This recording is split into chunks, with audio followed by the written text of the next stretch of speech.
Welcome to the Content Marketing Playbook. I'm your host, Josh Culler with Culler Media. And on today's episode, we're going to be continuing our, I don't know how many part series this is going to be, but kind of explaining the platforms in which you can put content marketing out on. Last week, we talked about Facebook. So if you did miss that episode, make sure you go back, whether you're watching the video or listening to it on the actual podcast audio. Go back, listen to that because I explained everything you need to know about Facebook when it comes to actually putting organic content marketing out on Facebook. And that's both business pages, primarily business pages, but also personal pages as well, personal profiles, because I explain on there.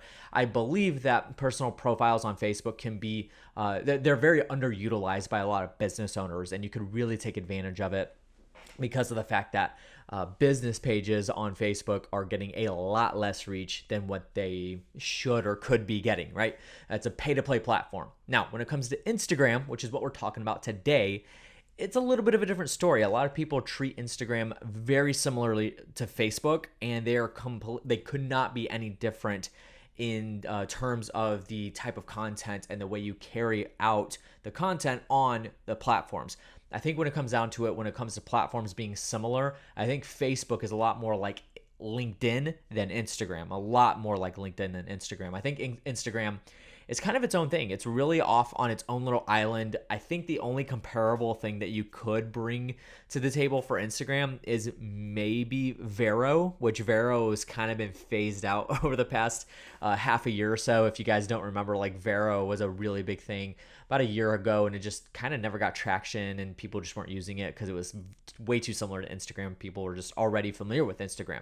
So today we're going to be talking about understanding Instagram, understanding the content marketing placement of Instagram. And then this is kind of like a ninja tricks type podcast episode, I guess you could call it, because I've just got a list of things that I'm going to run through about Instagram and about how to actually get your content marketing out there on Instagram and get some traction with it as well. But before we get into it, if you haven't already, make sure you have subscribed to the Content Marketing Playbook. A lot of great content out there. This podcast is primarily for business owners, entrepreneurs that maybe you're doing your own content marketing, or maybe you are a marketing director and you need some more guidance on content marketing itself. All we do is talk about content marketing and how you as a business owner can get your own out there. And we do talk about marketing a little bit and kind of loop in and out of it, but the primary premise of what this podcast is about is content marketing. And so, like I said, we do venture off into the world of just straight marketing, but there's too many podcasts out there for me to dive deeper into that. So it's all about content marketing. So that's what we're going to talk about.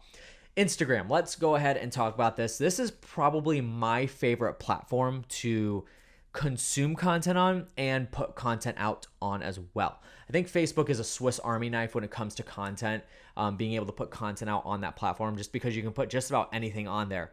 I talked about last week how you could do pillar content and micro content, and they're both going to work depending on what they are and how you put them out there, the placement. But Instagram is built specifically for that micro content. If you're putting pillar content out on Instagram, you're going to find it get a lot less reach than what your micro content can get. And again, I think I talked about this on the last show, but if you don't know the difference between pillar and micro content, I have a full-blown episode a few weeks ago talking about the differences between the two. So make sure you go listen to that as well. Shameless plug for that episode, but it will definitely explain the differences between what pillar content is and micro content is. Kind of a brief summary just to go over it one more time. Pillar content is that long form content. Like for instance, this podcast episode right here is my pillar content, and I can take and chop that up into other pieces of content, quote cards, short 60-second blurbs. Like literally me explaining what micro and pillar content is right now. I could snip this out of this podcast and redistribute that on Instagram as a brand new video, micro content, right? So Instagram is built specifically for this type of content. I know the argument is, well, they have IGTV and you can upload up to 10 minutes on IGTV, or if you're a bigger player, you could upload up to 60 minutes. Truth be told, that IGTV has not gotten the traction that Instagram has wanted it to get. Instagram's trying to become this, again, another Swiss Army knife type content platform where you can consume just about any content on there, right? So people will take their full-blown pillar content videos, 10-minute videos, and upload that entire thing to Instagram. Instagram is not built for that. Now, even though you can do it, doesn't mean you should. I do see very much value in uploading 3 to 4 minute IGTV videos, and I am going to get into that here halfway through the show. But just keep in mind, micro content is what dominates on this platform. Short, bite-sized pieces of content that somebody can just go through, consume that content, and then drop down and keep going through their news feeds. That's what's going to dominate. If you're uploading too long, if you're uploading 5 to 10 minute IGTV videos, people just aren't on that platform for that purpose. They're not going to stay on that content and consume the full piece, right? So that's something you definitely have to keep in mind. Moving forward, that is the baseline for everything we're going to talk about here.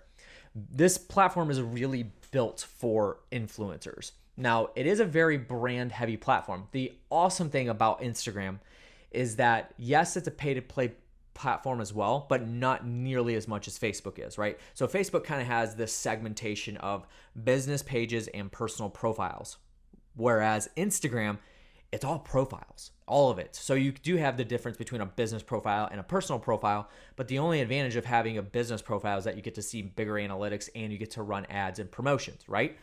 But they don't penalize you. They don't drag down your reach, your organic reach to your audience if you don't pay for a boosted post or something like that, right? So your organic content can get a lot more traction on Instagram than it can on your Facebook business page.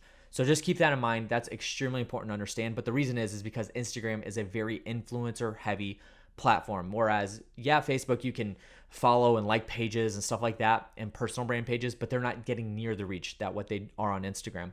And I think the biggest reason is because Instagram is that velocity platform. You can go through a stupid amount of content in a very short amount of time.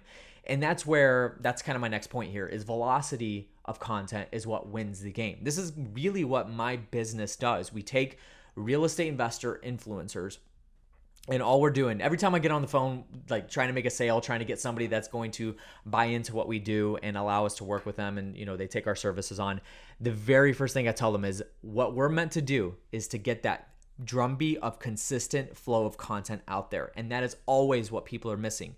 People are never really missing, when I jump on the phone, they're never really missing that pillar content. They're never really missing, they're already doing podcasts, they're already doing their own videos, but it's the consistency and the velocity of that content that they're missing. And this is what a lot of people miss out on, is that consistent flow of content that goes out there, whether that's 3 videos a week or 3 videos a day. Velocity is going to win because of the way the algorithms work, because people are trying to scroll through their feeds extremely quickly. So keep that in mind. Velocity of content is what wins here on Instagram, especially on Instagram. Instagram is built for creators. And I remember when I first heard about Instagram, I was actually doing sketching and graphic design. And this was a year out of high school.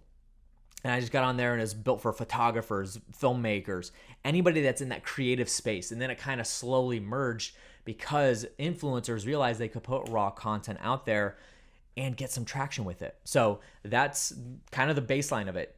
This isn't a platform like YouTube where you need to, produce your videos fully and get them looking nice and clean, have intros and outros. No, if you have a 5-second intro video on your Instagram video, people aren't going to stick to it. It's just not going to play out. People want instant gratification. They want to see that content right off the bat. And if you can get that in front of their face on a consistent and regular basis, then you are going to win organically on Instagram. All right, so the next thing is keep the content interesting and creative. Again, you don't have to put a lot of thought into this, but the bottom line is deliver value before anything. This is not a place to have fluff. Again, this is micro content. Micro content, another definition for it, is the meat of your pillar content. And if you're messing around with fluff and that kind of thing, so like for instance, if I'm taking this video of this podcast and I'm putting it out on Instagram, I'm taking off that entire 2 or 3 minutes at the beginning of me just giving fluff about the podcast, about what to expect, and introducing people and telling them and telling you to subscribe to the channel and that kind of thing. I'm taking all that out because that's not relevant on Instagram, and people don't want to consume that content on IG because it is such a quick and instant gratification platform, to be honest with you. And so you have to keep it interesting. You have to keep it creative, be a little creative with it. And again, creativity could just spill into raw type content. It doesn't have to be super produced, doesn't have to be super crazy, but make sure you do keep your content interesting, keep it creative, and keep it engaging and relevant. You guys know relevance is one of my favorite words when it comes to content marketing. Keep it relevant to your target demographic. The next thing is hashtags. What people don't really look at is the reason why hashtags are so important. And any time you like go to YouTube and you YouTube like how to grow my Instagram following or how to get more engagement on my posts and stuff like that, this is one of the first things that comes up, and there's a reason for it. Hashtagging is super important. I believe it's still 30 hashtags is the max that you could do.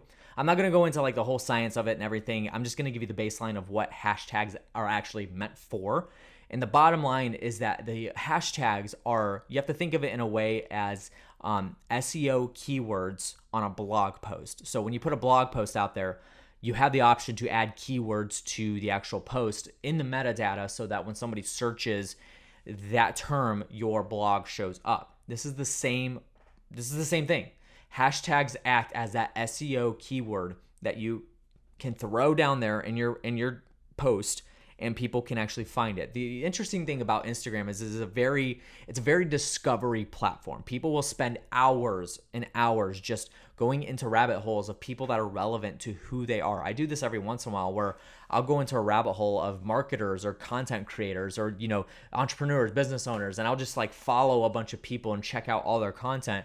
And it's because of the hashtags that I'm clicking on along with that. And so hashtags is probably the biggest way to get organic reach when it comes to your posts. So make sure you're using relevant hashtags, things that make sense to your posts there. If you're putting a post out there about podcast, don't hashtag travel unless your podcast has something to do with travel, right? So those are some things that you got to keep in mind. Keep it relevant. Here's a kind of a nitpicky thing that I have. This is a pet peeve of mine, is when people try to create their own hashtags, right? So they literally like string 10 words together and that's a hashtag, right? That you're not going to get discovered there. It's all about the strategy of what the hashtags are actually meant to do, and they're meant to be thrown in there with people. Now you could always go YouTube and figure out like, do you want hashtags that have 10 million, posts or more, or between 3 million and 5 million, or between 10,000, 100,000? Like you can go YouTube that. There's tons of content out there. I'm not going to get into that. Bottom line is keep your hashtags relevant and keep them, relatable to your actual post. And what I would say, there's kind of a mixed thought about this. I've heard multiple times where clients ask me, hey, should we be putting the hashtags in the description with the post, or should we put it in that first comment? This is just a little bit of a ninja trick. This is a myth. And the myth is that Instagram will penalize you if you put the hashtags in the post, but that is completely false. There's nothing to prove that actually happens. There's no data on it. Instagram's never come out with something that says, if you put your hashtags in the post, like it was meant to do that. Like you are meant to actually put your hashtags in the post. And so when we're distributing for our clients, we always put them in the post. But what we do is to keep it clean is that we'll put the description and then we'll put enter dot, and then the hashtag. So it's way down here. So in order to see the hashtags, you actually have to hit see more, and then you can view the hashtags. But again, the hashtags they're not meant to be read. They're not meant to be on there with the post. They're meant to be those keywords that people can search to get to the post that we're posting, right? So keep that in mind. So that's a little bit of a myth, is that like it doesn't matter. You can put it in the first comment if you want to. The hashtags, you can put that in the first comment, but it's not going to make a difference if you put it in the description or the first comment. So just keep that in mind. It really doesn't matter. The next thing that I got, this is a little bit of an interesting one.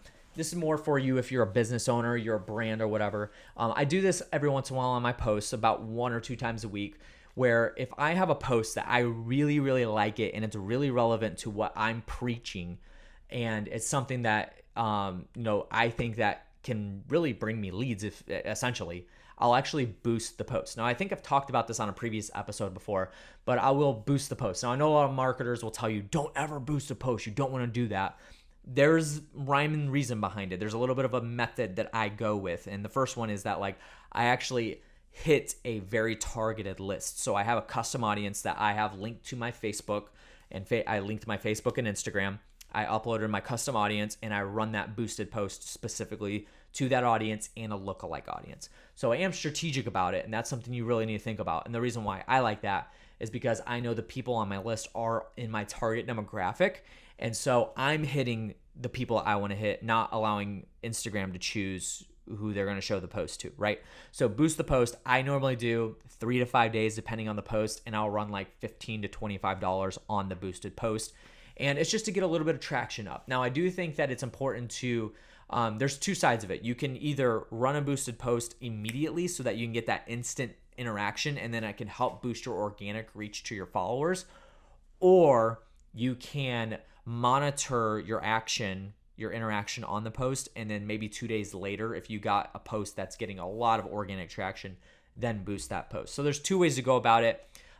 There's a lot of methods behind, if those things work or not, but I'm not going to go into that. But that's just what I do, and I do recommend it. If you got a post that's out there, especially if it's like, let's say you're a cake shop and you have a special this weekend, like boost that post. Like take a picture of that cake that you're running a special on, post it on Instagram, boost the post, and you're going to get, some pretty good reach. So that's a little bit of a ninja trick that I do, and I think it works well. Scheduling content. This is a really big one.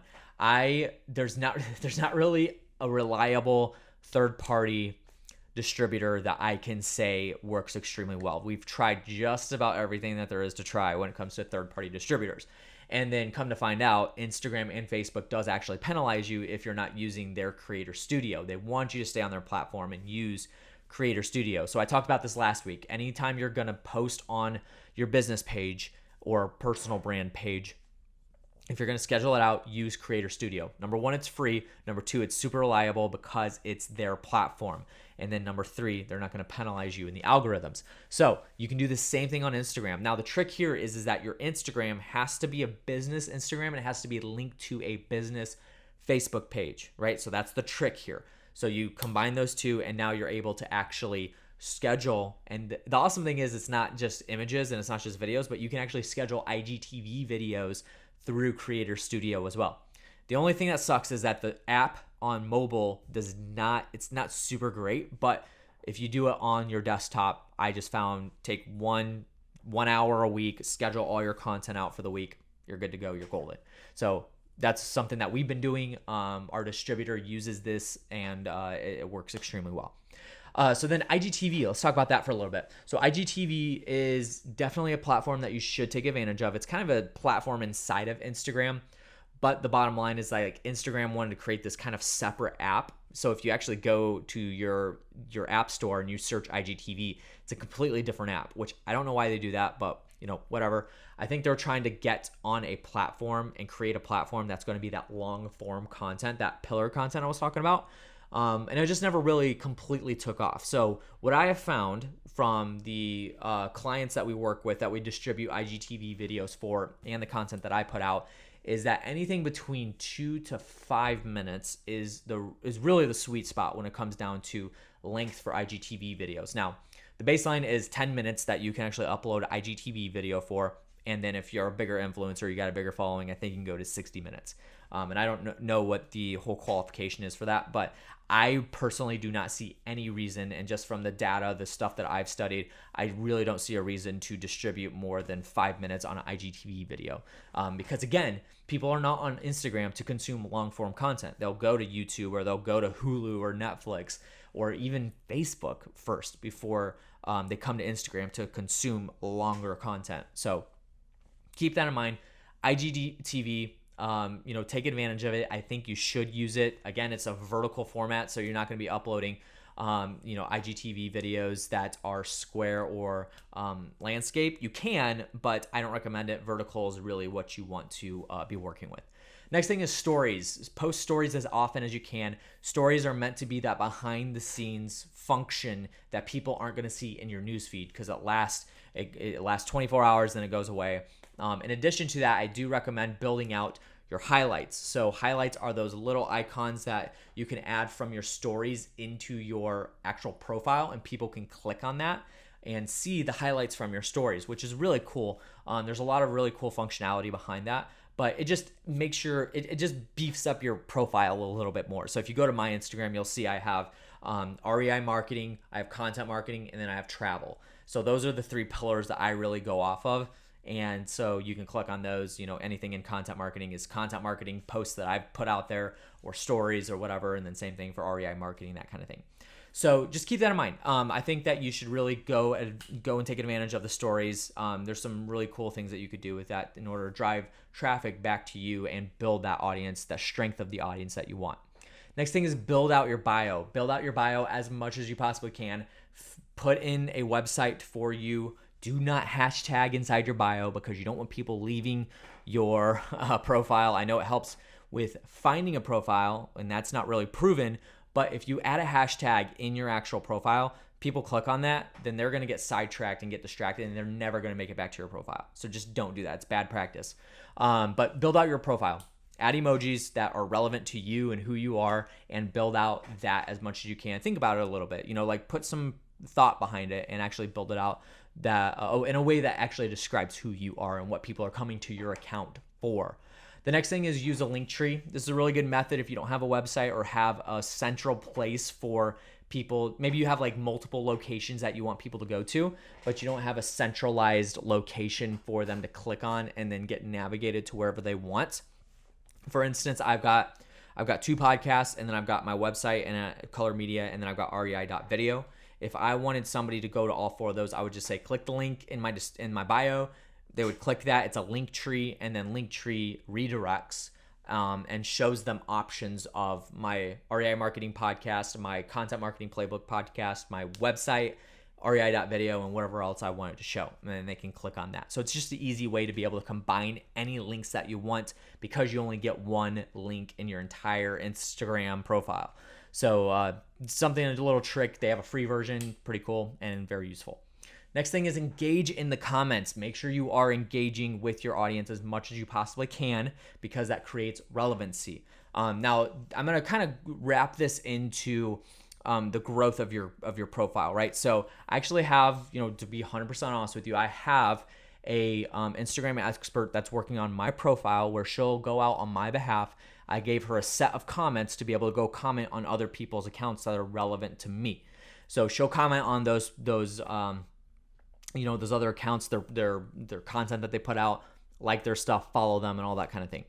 When they come back to me and they start commenting on my stuff, I respond.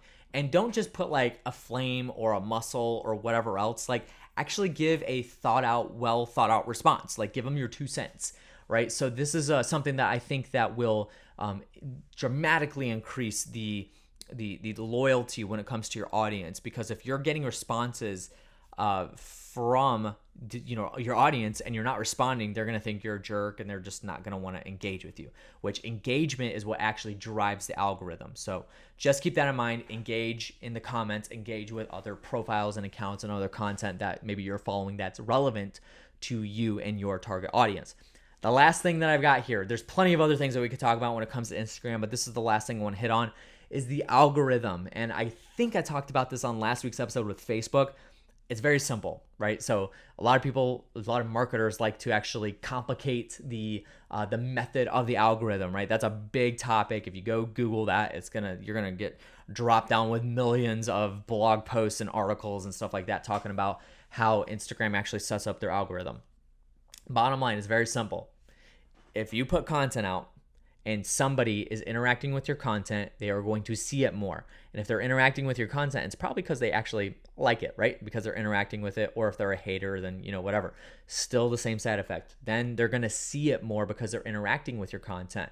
And if they see it more, then that probably means that they still like your content. Now, naturally, what happens? The reverse is, if somebody's not seeing your content, it's probably because they don't like it. And if they don't like it, they're not going to engage with it, right? So the more somebody engages with your content, the more they're going to see it. So you don't really have control over the algorithm at all. But this is why the velocity of the content really comes into play. Because if you can stay in front of somebody and create relevant content to your target demographic, and they can say, oh, hey, I like that a lot, so I'm going to actually like it or comment on it. That's what you really want. And the more you can put in front of them that they're going to interact in, the more you're going to show up in their feed. I always use the example, I follow Grant Cardone and I follow Gary Vaynerchuk. One of them is very relatable to who I am. The other one is not. I like a lot of what both of them stand for, but it's more of the aura. So like Grant Cardone puts out a lot of flashy type content with suits, cars, cash, all kinds of, crazy stuff. Flashy is basically what it is. That's just not me. I'm not a flashy person. There's nothing wrong with him doing that. There's a very large audience that really it's really applicable to them, right? But it's just not applicable to me. And so I don't engage with a lot of his content. But Gary Vaynerchuk puts out a lot of content that's raw. It's very unproduced. It's just kind of straight to the point, very value specific, and very relevant to who I am. And he wears t-shirts and jeans and stuff like that. And so I engage with that kind of content a lot. And so naturally, I don't see a lot of Grant Cardone's stuff in my feed, but I see a ton of Gary V's stuff. So I always get Gary Vaynerchuk's content. So those are the things to think about. That's how the algorithm works. It's not complicated, guys. It's very, very simple. So that is Instagram in a nutshell. Again, there's probably 100 other things we could talk about when it comes to Instagram.